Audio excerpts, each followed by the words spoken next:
Terre de Mission, l'émission religieuse de TV Liberté, en ce dimanche 23 octobre, 20e dimanche après la Pentecôte. 3 séquences, tout d'abord à l'occasion de la parution d'un ouvrage, je dois dire, assez exceptionnel, Rome ou Babel. Nous rencontrerons son auteur, donc Laurent Dandrieux. Ensuite, également, autre ouvrage, Les méditations quotidiennes pour l'automne, par le père Jean-François Thomas, qui nous fera l'honneur de participer à cette émission. Et ensuite, nous accueillerons Benjamin Blanchard, donc directeur général de SOS Chrétien d'Orient, à l'occasion de la bénédiction et de l'inauguration des nouveaux locaux de SOS Chrétien d'Orient le 29 septembre dernier.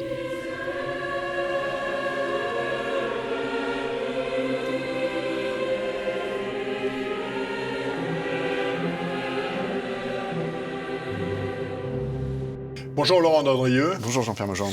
Vous êtes chroniqueur religieux à valeur actuelle, responsable des pages culture du même hebdomadaire. Vous avez publié il y a quelques années un ouvrage dont on a beaucoup parlé, Église et immigration, le grand malaise en 2017. Et vous venez de publier un ouvrage qui m'a passionné, Rome ou Babel, pour un christianisme universaliste et enraciné. Alors d'abord, que signifie ce titre, Rome ou Babel ?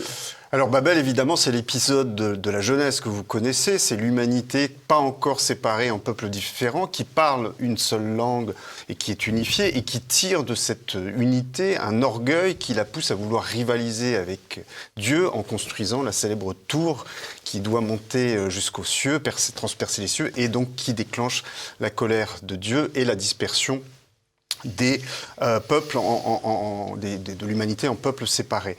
Et ça symbolise évidemment aujourd'hui le mondialisme, qui est cette unité technicienne, cette unité prométhéenne qui pense par l'unification du genre humain résoudre absolument tous les problèmes, mais qui en fait évidemment les aggravent. En face de cela, il y a l'universalisme chrétien, celui défendu par Rome, qui est l'exact contraire de ça, c'est-à-dire que c'est une unité qui n'est pas une unité politique, concrète, qui est une unité spirituelle, qui est issue de notre commune paternité divine, et qui ne nie pas les différences, qui les respecte et qui les présuppose. L'universalisme chrétien, ça n'est pas du tout la disparition des identités particulières dans une nouvelle identité commune qui les annulerait, mais c'est la communion de ces identités particulières préservées dans la prise de conscience d'une destinée spirituelle commune. Donc c'est en fait exactement l'inverse de Babel. Mais aujourd'hui, il y a une confusion qui s'est installée parce que beaucoup de chrétiens, je pense, y compris dans la hiérarchie de l'Église, ne font plus vraiment la différence entre cet universalisme et une forme vaguement spiritualisée de mondialisme, et pensent notamment que puisqu'on est citoyen d'une patrie céleste, on ne pourrait pas être citoyen d'une patrie terrestre à part entière. Alors reste néanmoins vrai la fameuse parole de l'épître de Saint Paul aux Galates, il n'y a plus ni juif, ni grec, ni homme, ni femme. Comment concilier cet universalisme catholique avec les identités particulières des nations ? Alors effectivement, la phrase est importante dans son intégralité, oui. Parce que ni homme ni femme, ça veut bien dire que ça n'est pas une abolition des différences, puisque l'Église n'est pas suspecte de vouloir nier ou supprimer la différenciation sexuelle. Et donc, ce qui est très frappant, c'est que Jésus a dit à ses disciples, allez évangéliser toutes les nations, il n'a pas dit tous les hommes, et effectivement, l'évangélisation s'est faite dans le cadre des peuples, c'est-à-dire qu'on s'adressait aux gens à partir de leur culture et dans leur culture. C'est l'esprit de la Pentecôte où les disciples parlent et chacun les entend dans sa langue, c'est-à-dire il les reçoit dans sa propre culture. Et de ce respect donc de l'Église dès les origines pour la diversité des peuples et des cultures, il en est issu très logiquement un respect aussi de l'Église pour la légitimité des cités politiques particulières qui sont en fait pour l'Église le cadre qui donne à l'homme tout l'épanouissement intellectuel, moral et même spirituel dont il a besoin, et le lieu dans lequel s'exerce le bien commun. Ça, saint Thomas d'Aquin le montre avec une clarté particulière. Alors sur le fond, est-ce que la difficulté majeure ne serait pas une confusion de la nature et de la grâce, du naturel et du surnaturel? Oui, je pense que c'est effectivement une grosse partie du problème, et le détour par saint Thomas d'Aquin nous permet effectivement de le comprendre, puisque finalement, on connaît la fameuse maxime de saint Thomas d'Aquin, selon laquelle la grâce ne détruit pas la nature, mais la couronne, ou la perfectionne, suivant les traductions. Et en fait, toute l'attitude de l'Église par rapport aux peuples et aux cultures différentes et aux nations différentes est basée est une application finalement de cette maxime de saint Thomas d'Aquin. On peut envisager aussi la façon sous un angle un peu différent, en considérant que catholique, ça veut dire évidemment qu'il s'adresse à tous les hommes, mais ça veut dire aussi qu'il s'adresse à tout l'homme, dans toutes ses dimensions, pas seulement intellectuelles et spirituelles, mais aussi dans ses dimensions les plus incarnées, et notamment dans celle qui respecte cette politique naturelle, qui veut que l'homme ait besoin d'enracinement et qu'il ait besoin de puiser ses ressources intellectuelles et morales de sa communauté politique particulière. Alors aujourd'hui, au contraire, on a souvent dans la hiérarchie de l'Église des gens qui prônent un catholicisme très désincarné, très purement spiritualiste, une foi pure qui serait un peu délivrée de toutes ces scories, entre guillemets, que seraient les ancrages culturels, identitaires, politiques, nationaux.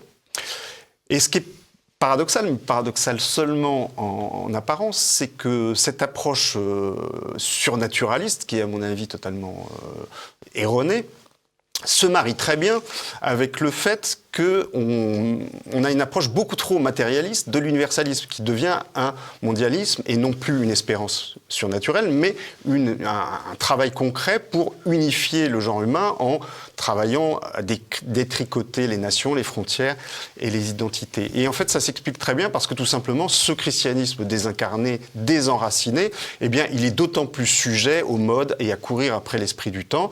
Et l'esprit du temps, c'est effectivement aujourd'hui cette idée que le mondialisme serait l'horizon indépassable du genre humain.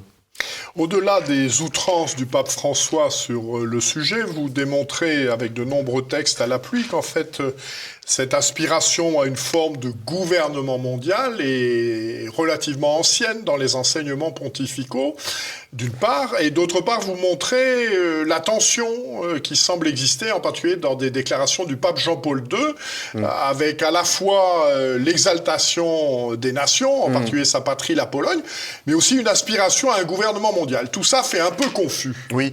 En fait, ce qui se passe, c'est que comme très souvent avec le pape François, il ne fait que pousser à ses plus extrêmes conséquences des tendances qui sont déjà présentes depuis assez longtemps. Et en l'occurrence, cette dérive de l'universalisme chrétien vers le mondialisme, on en trouve des traces dans la doctrine de l'Église depuis au moins les années 60, et on en trouve notamment des traces dans les textes conciliaires, et notamment Gaudium et Spes, qui semble considérer que le destin de l'humanité est d'aller vers ce que le texte appelle une forme de communauté universelle.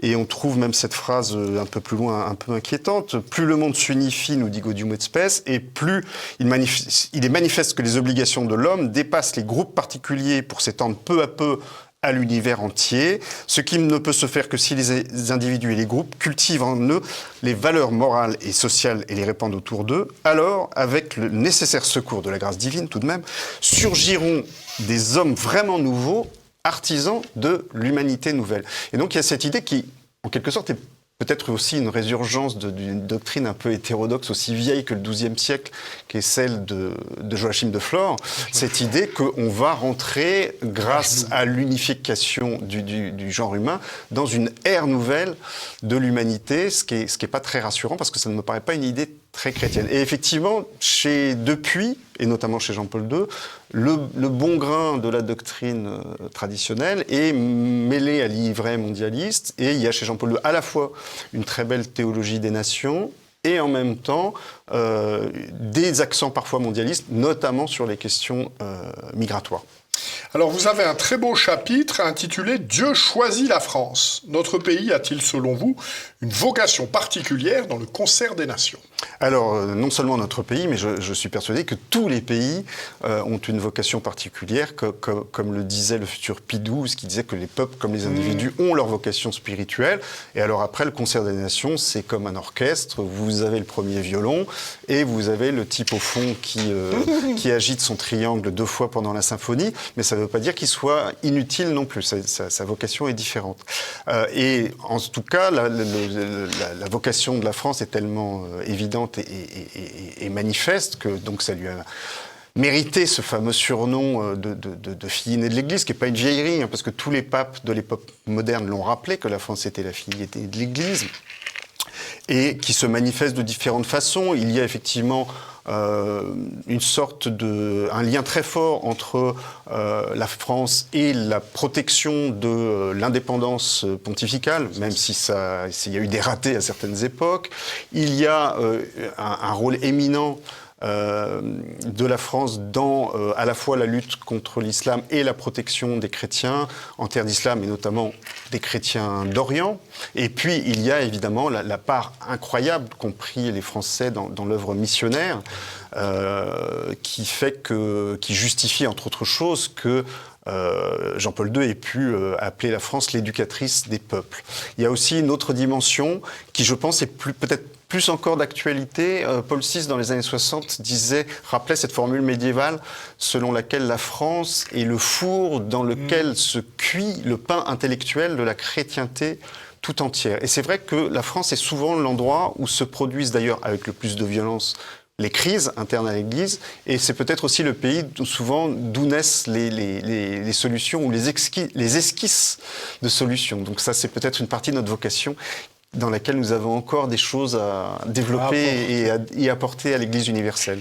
Merci beaucoup de ces paroles d'espérance. Donc je renvoie nos téléspectateurs, voilà, c'est un ouvrage très argumenté, très riche, très fouillé, et sur un sujet fondamental. Voilà, je crois qu'il est très important que chacun bénéficie des éclairages que vous nous proposez. Merci. Merci Laurent. Merci à vous.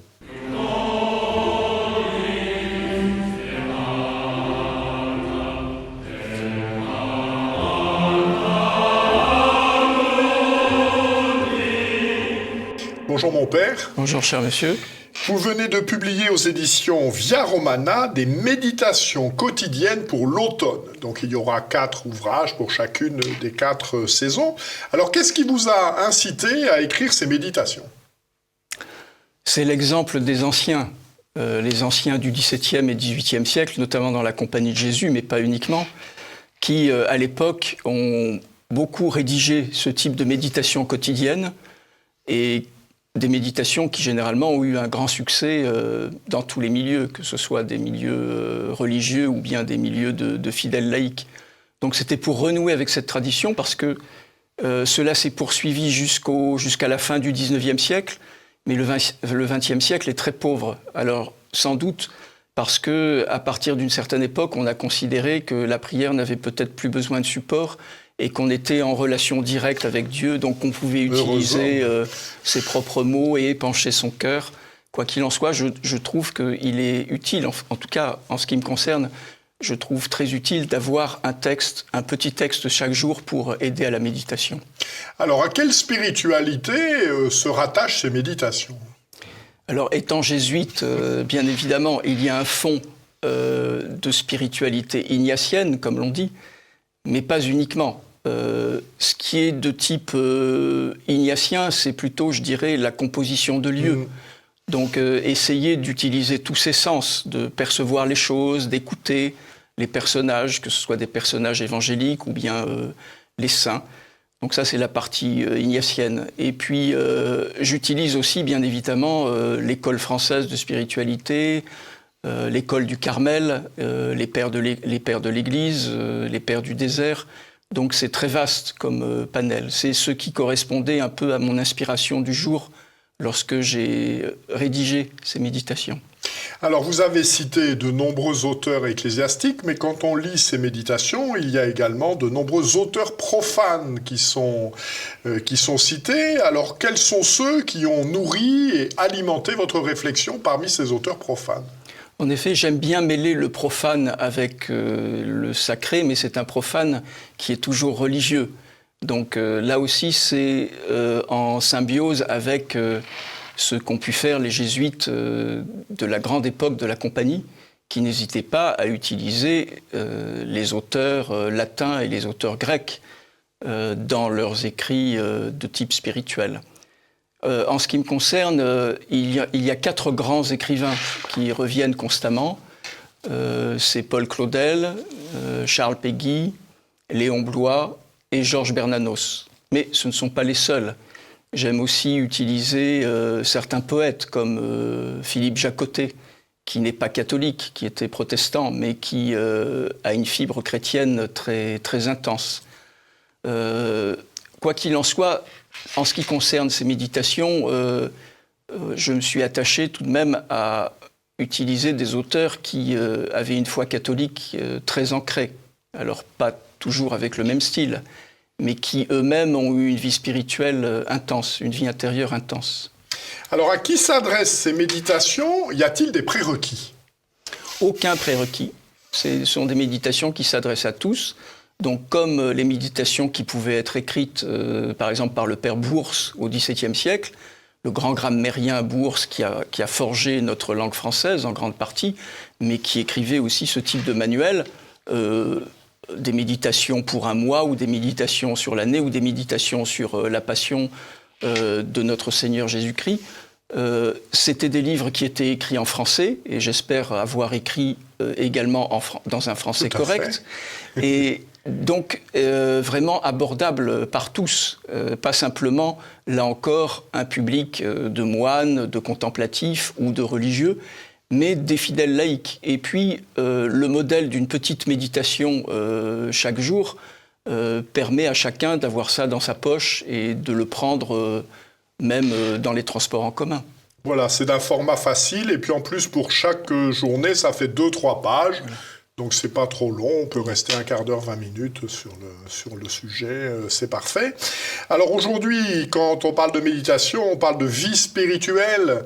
Quels sont selon vous les dangers qui menacent la vie spirituelle aujourd'hui? Oui, alors je préfère le terme de vie intérieure. Vie intérieure. Voilà, plutôt que vie spirituelle, qui en effet est très, très usitée aujourd'hui. Alors quelle différence vous faites entre vie intérieure et vie spirituelle? La vie spirituelle, c'est justement celle qui peut... Un livre du Père Sertillange, qui s'appelle comme ça. Oui, tout à fait. Non, mais je ne remets pas en cause le terme en tant que tel. Pas du tout. Mais aujourd'hui, l'utilisation fait que dans vie spirituelle, on met beaucoup de choses. Et notamment, justement, ce qui est lié aux 2 dangers que je désire signaler. Le premier danger, c'est un danger qui est plutôt extérieur, à savoir... le manque de silence dans notre vie quotidienne, c'est un poids pour beaucoup de personnes. Donc, pour prier, il est nécessaire d'avoir un silence non seulement intérieur, mais aussi un silence extérieur. Ça, c'est un danger qui est secondaire par rapport à l'autre. L'autre, c'est plutôt une sorte de syncrétisme et donc de relativisme. Dans la vie spirituelle, aujourd'hui, on met toutes sortes de choses, y compris au sein de l'Église. Vous avez même dans des monastères des moines et des moniales qui mélangent, je ne sais pas, une méditation de type carmélitaine avec des séances de yoga ou la pratique zen. Donc ça, c'est un danger, parce que ce qui importe pour nous catholiques, c'est de retrouver l'essence même de ce qui a fait la vie spirituelle de nos prédécesseurs, génération après génération, et donc d'aller puiser dans toutes ces richesses et dans les différentes écoles de spiritualité. Alors, ce sont des méditations quotidiennes pour l'automne. On a envie de penser que les autres saisons suivront. Oui, ça c'est une décision de mon éditeur, Benoît Mancheron. C'est une bonne décision, je crois, d'avoir divisé en effet en 4 saisons, comme il y a aussi pour le bréviaire les 4 saisons. Donc voilà, l'automne vient de paraître et puis ce sera suivi par les 3 autres saisons. Voilà, et puis ça évite aussi d'avoir un volume trop copieux quand on se déplace. Exactement. Et puis alors, pour terminer, je désire signaler que les illustrations de chaque volume seront à partir de tableaux d'un prêtre qui est le père Réginald Pic et qui est un excellent artiste, très contemplatif. Donc voilà, avec son autorisation, j'ai choisi certains de ces tableaux pour la couverture. Merci beaucoup, mon père. Donc, je renvoie nos téléspectateurs du père Jean-François Thomas, Méditation quotidienne. Et là, c'est l'automne. Merci beaucoup. Merci à vous.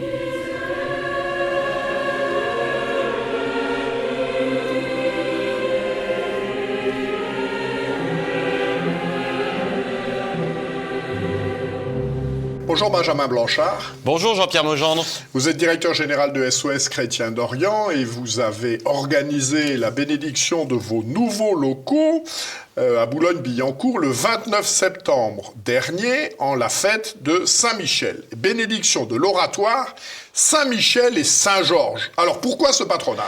Voilà, alors tout d'abord je dois préciser que, puisqu'il y a tout seigneur, tout honneur, qu'il y avait eu quelques jours auparavant une autre bénédiction des locaux dans leur ensemble par Monseigneur Ebram, un des vicaires épiscopaux de Monseigneur Rouget, l'évêque de Nanterre. Et donc là c'était le 29 septembre, la bénédiction de l'oratoire spécifiquement par le père Henri-Marie Favelin de la Fraternité Saint-Vincent-Ferrier, qui est aussi notre conseiller religieux. Alors pourquoi ce vocable de Saint-Michel et Saint-Georges pour ce petit oratoire que nous avons désormais la chance d'avoir dans nos locaux? Eh bien, Saint-Michel, bien sûr, puisque c'était le jour de la Saint-Michel, donc je crois que cela s'imposait. Et Saint-Georges, parce que c'est un saint qui est très important, notamment au Proche-Orient, dans les pays dans lesquels nous travaillons, qui est très vénéré, et qui est notamment le saint patron de l'Éthiopie, de la ville de Beyrouth, de la Syrie, donc, et puis qui est aussi vénéré dans les autres pays dans lesquels nous travaillons. Donc cela nous semblait tout indiqué. Alors, à l'occasion de cet événement, vous avez rappelé que SOS Chrétiens d'Orient avait 9 années d'existence. Alors, quel bilan tirez-vous de ces 9 années ?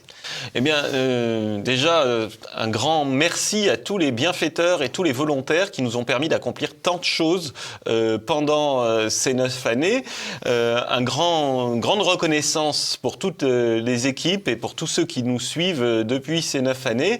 Et c'est vrai qu'aujourd'hui, nous pouvons être fiers, je crois, tous ensemble, avec tous les 65 000 bienfaiteurs, les 2800 volontaires qui sont partis en mission, de ceux que nous avons réalisés. Bien sûr, on est un peu accablé devant l'ampleur de la tâche, puisqu'il reste tant à faire.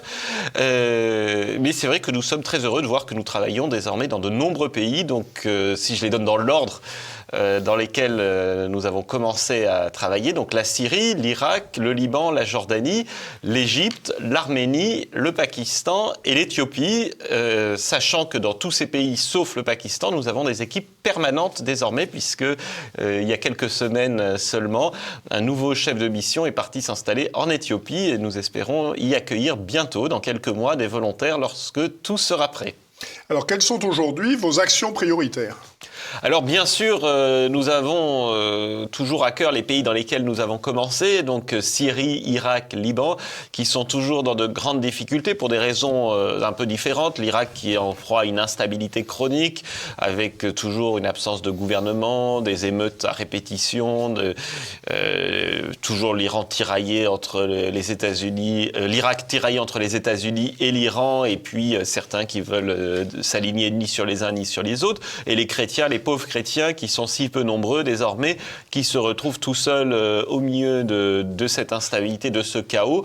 Et c'est vrai qu'ils ont toujours bien besoin d'aide, même si, grâce à Dieu, l'organisation État islamique, Daesh, ne contrôle plus de grandes zones en Irak, et que la situation est à peu près rétablie de ce côté-là, mais ce n'est pas pour autant la stabilité, la prospérité. Bien sûr, on peut parler ensemble du Liban et de la Syrie, puisque la problématique est un peu la même dans ces deux pays. Ils souffrent une très grande crise économique, puisque la Syrie, maintenant, la guerre est plus ou moins terminée. En tout cas, il n'y a plus tellement de combats, mais la Syrie subit des sanctions internationales terribles, notamment de la part des États-Unis, mais aussi de l'Union européenne. Et les gens nous disent, j'y étais encore en septembre avec un groupe de voyageurs de l'agence Odeya, de nos amis d'Odeya, et les gens que nous croisons nous disent qu'ils vivent bien plus mal maintenant que pendant la guerre. Pendant la guerre, on trouvait encore de l'essence, on trouvait facilement du pain. Aujourd'hui, c'est bien plus difficile. Et le cher Liban, qui est toujours plongé dans une crise politique, économique, financière absolument terrible, peut-être la pire de son histoire. Et là aussi, les Libanais nous disent que ce qu'ils vivent aujourd'hui est bien pire que ce qu'ils ont vécu pendant la guerre civile. En tout cas, ils ont vraiment une sensation d'effondrement sans fin et ils ne voient pas tellement comment faire pour lutter contre cet effondrement. Alors, une guerre oubliée se déroule en Arménie. Quelle est la situation là-bas? Avez-vous des volontaires en Arménie ou au Haut-Karabakh en particulier? Et voilà, oui, nous travaillons. Alors, nous avons commencé à travailler en Arménie en septembre 2020 et je crois que j'étais venu évoquer ce sujet dans votre émission, cher Jean-Pierre Mogendre. Et c'est un couple qui s'est installé là-bas, Corentin et Camille Claire, donc qui dirigent notre mission, notre équipe là-bas.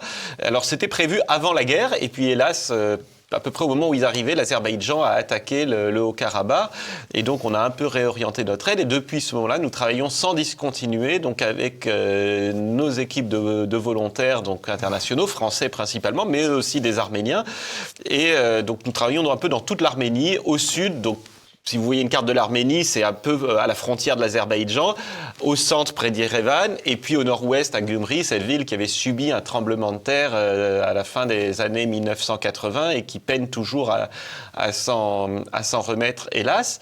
Il faut dire que quelques jours avant la nouvelle attaque de l'Azerbaïdjan qui a eu lieu en septembre 2022, donc pratiquement 2 ans jour pour jour après la guerre des 44 jours qui avait permis à l'Azerbaïdjan d'envahir une partie du Haut-Karabakh, qui, rappelons-le, n'avait été sauvé qu'in extremis par une intervention russe qui avait coupé le Karabakh en deux, et une partie pour les Arméniens et une partie qui est hélas désormais annexée par l'Azerbaïdjan, avec bien sûr une épuration ethnique. La population arménienne a été complètement vidée des zones aux mains de l'Azerbaïdjan. Et désormais, l'Azerbaïdjan s'en prend à la République d'Arménie. Donc il ne s'agit même plus de pouvoir se cacher derrière un pseudo-droit international, devant le respect des frontières internationalement reconnues, puisque maintenant ils attaquent la République d'Arménie et depuis septembre, ils occupent plusieurs dizaines de kilomètres carrés de la République d'Arménie. Ils ont bombardé également des villes d'importance.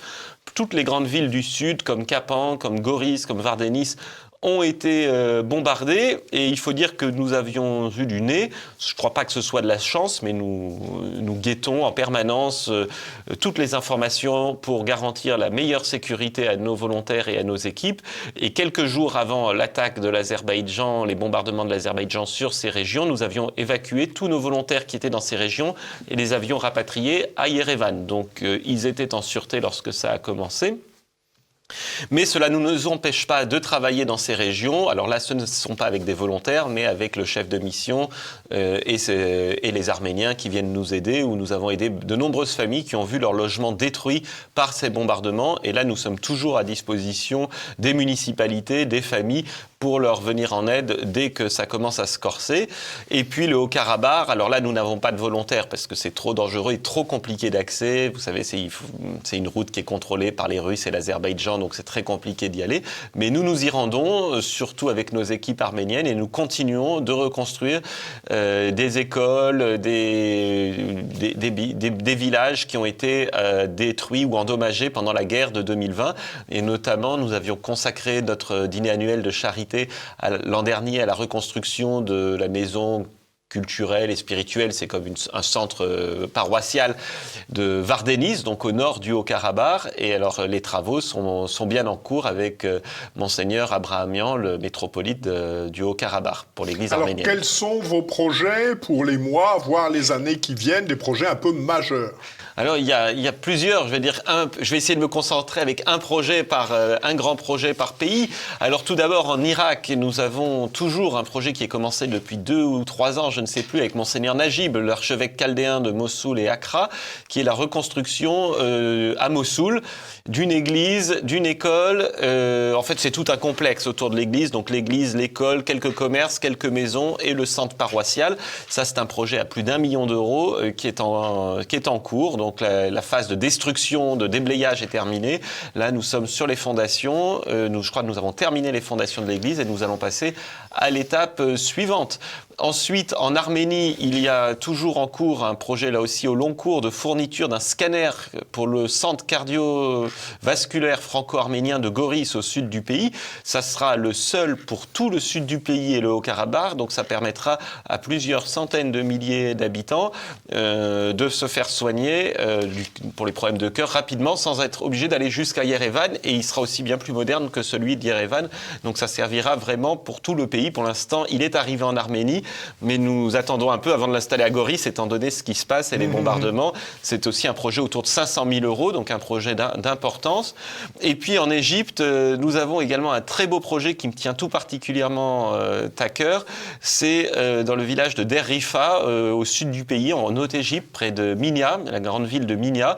Un village chrétien, copte, de paysans très pauvres, et ces gens habitent dans des taudis, vraiment, c'est impressionnant. On ne peut même pas imaginer que des familles, en plus des familles très nombreuses, parfois 10, 14 enfants, vivent dans ces taudis, et nous avons pris en charge 25 ou 23 familles et nous sommes en train d'améliorer leur maison pour qu'ils aient au moins un toit et un plancher, parce que jusqu'à présent, ils n'avaient pas de toit, il n'y avait que quelques murs. Alors, ce sont des maisons qui leur appartiennent, ils sont propriétaires, mais c'était des taudis, on essaye de leur rendre la vie à peu près vivable, parce qu'avec leur travail, ils sont tous ouvriers agricoles, mais ça ne se permet pas de financer des travaux de restauration. Et puis enfin, au Liban, toujours, nous allons relancer cette année un projet de soutien aux écoles chrétiennes. Et d'ailleurs, notre dîner de charité cette année, qui aura lieu le 1er décembre, se tiendra au profit du Liban et des écoles chrétiennes du Liban. Merci beaucoup, Benjamin Blanchard, de toutes ces explications, et nous espérons que nous retrouverons de nombreux amis de TV Liberté à cette vente de charité. Merci Jean-Pierre Mogendre. Merci.